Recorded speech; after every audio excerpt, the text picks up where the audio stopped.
Welcome to the Williamsville Public Library Museum. Today is Wednesday, September 20th, 2023, and we're talking to Joyce Barregarye about Williamsville State Bank. Thank you for joining us, Joyce. Appreciate it. You worked for Williamsville State Bank for several years. I was just wondering if you could tell us a little bit about it, what your connection was with the bank. I started to work there in 1976, and the bank at that time was owned by Mrs. Thornton Jones and her son John. All the ladies that worked in the bank with me, and I believe there was 5 of us, were local women, and it was 2 men, John O'Neill and Charles Boone. After being there a short time, you almost become like a second family, and Mrs. Jones, or Sally as we called her, had a dress code and you were to abide by it, and she made sure we did. I had a voice that was deep and carried, and she always informed me that I needed to keep my voice down so other people couldn't hear bank customers' business. But they were very kind, very, very good to me. I felt like you were part of their family. And what did you do there at the bank? I started out just mainly as a teller, but as time went on, at that time Florence Yoakley was going to retire, and I was kind of hired to help her and learn some of her duties. And I had to learn how to run what they call an OL9, Okay. one of your first computers. Ooh. Was it a large piece of machinery? It was, yes, it was about the size of a chest freezer, is what this machine was. Okay. And you fed tapes into it to change the programs. And of course, the other girls taught me to do that. You filed checks, you waited on customers. At first, there was a few of them was a little leery me waiting on them. Why is that? Well, I was young. Oh. You know, and you were talking about a community where some of them had been there for years, so I would notice that they would go to the other windows. Oh, I see. On Saturday morning, particularly, we was always real busy on Saturdays. After we closed on Saturdays, of course, we had to finish up the filing and get everything ready to open on Monday. Sally ordered in lunch, and we all had lunch together. Very nice. And sat around and talked about our week. So it became kind of a second family as Yeah. that perspective goes. Okay. So now what people refer to as the old bank building is Yes. where you guys were at? Yes. Roughly when did they move to their new location? I believe it's 1981. And do you remember why they moved? I needed more room, Okay. and plus to get some of the modern conveniences in town in banking. Okay. One of my funniest and best memories was when we moved to out there, we had the first drive up Oh. that many people in Williamsville had seen. And by my previous banking experience, I had run a drive up. And so I was on the drive up, and I ran that drive up. A funny incident happened probably the first 3 or 4 days after we opened. An elderly lady my age now pulls into the drive up kiosk, and there was a button that said call or send, and she kept pushing the call button. So I asked her what I could do for her, and she said, I can't find the hose. And everyone in the community knew John O'Neill. He's standing back over in the corner, and I said, the hose, there's no hose in there. And he's going, she thinks she's at a gas station, and you got to go out and talk. Okay. Because we didn't want to keep going over these speakers. So I went Right. out and explained to her, and she did. She thought she was at the gas station. I It was a see. new gas station in Right. town. She was so embarrassed. She pushed on the gas and went across the road and landed now on Poe's driveway. Oh no.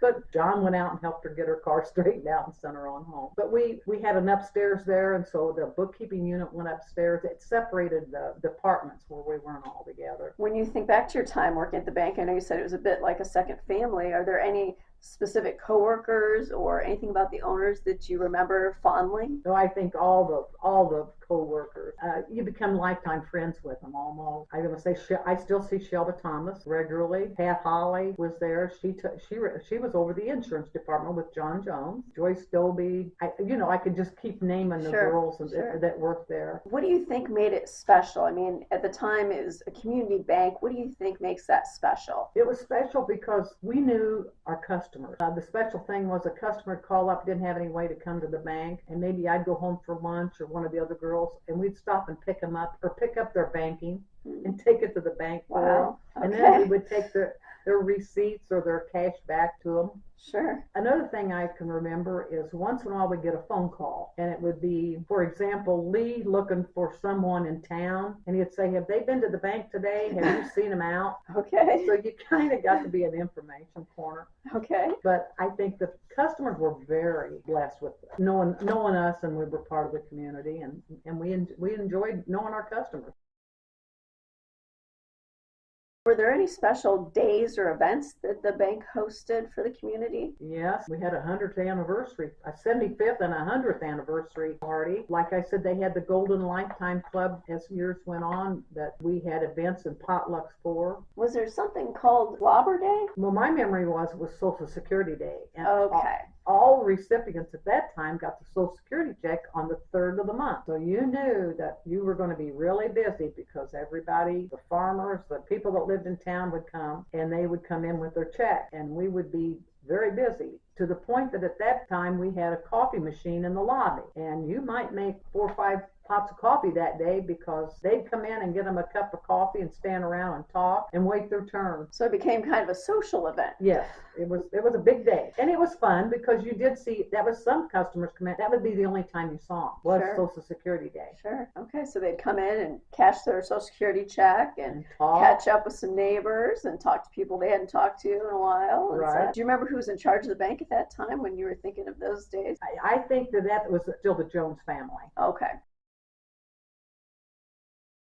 What do you think made the banking industry or Williamsville State Bank different then than it is now? What's changed over time? Well, for an example, if they would come in to apply for a loan, our loan officers knew the customer. And many times they had dealt with them and they might even call up and say, I need to go get a new corn picker. And they'd say, okay, go get it and come on in and we'll get the paperwork written up. Okay. Laws have changed so much and Sure. and the laws aren't wrong. That can't happen anymore in banking. I mean, Right. I saw that change. So the regulations have changed. What If else has somebody, changed? if somebody we suspected might be having an older person, maybe someone taking advantage of them with their money, we could not tell the family. But if the family would inquire, we would say, maybe you need to review your parent record, and you would make it a point some way or other. Mhm. I hear your mom's not feeling well. You would do things. You can't do that anymore. It's Right. them days are gone because Right. you don't know your customer. What about technology? How has that changed from the time you started in banking? There was no computers. We Okay. used adding machines. Like I said, this old L9, it was probably the first runner of the one in the bank, which was very helpful with the loans and deposits. But when we balanced every night, we had to balance out our cash drawers. We would sit down if some drawer was off, because you weren't assigned to a drawer. We'd sit down and John Jones would, and I could tell you, I bet you 90% of the time we would find where that outage was at, because you knew the business, you knew who'd been in that day. Right, right. But I just think it was the customer-employee relationship. And now, of course, a lot of it is done online. And the technology has changed the way people bank, even more so since I've retired from the bank. ATM machines, online loan applications. People don't deal in cash, so they don't go to the bank like they used to. Most of the time when you see a customer in the bank, now it's to go in and sign documents. They don't want cash, they just go to an ATM machine.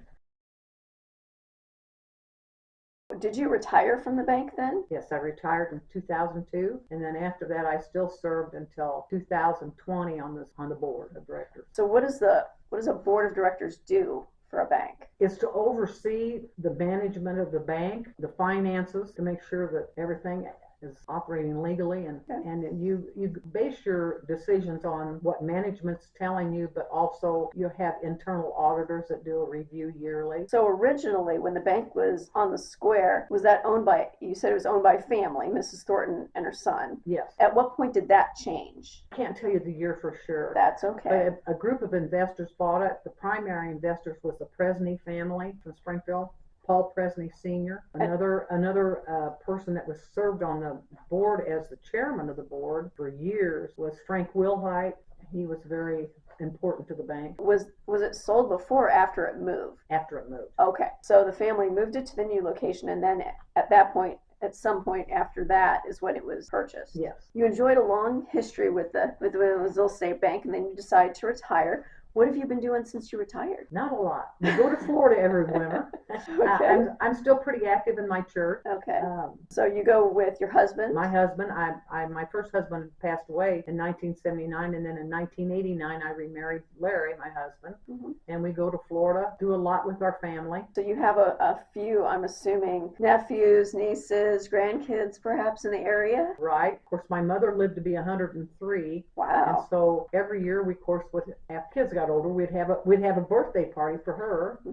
And then my brother has a catering business and a hall, So every year we all get together for Thanksgiving, and that the 4 siblings and all of our kids, their spouses, and we'll have anywhere from 65 to 80. Wow. Depends, and we never all get there, but So keeping up with family must keep you busy. right. Really appreciate you taking the time to come in today, Joyce, and talk to us about your time in the community and your time with Williamsville State Bank. Thank you so much. Thank you.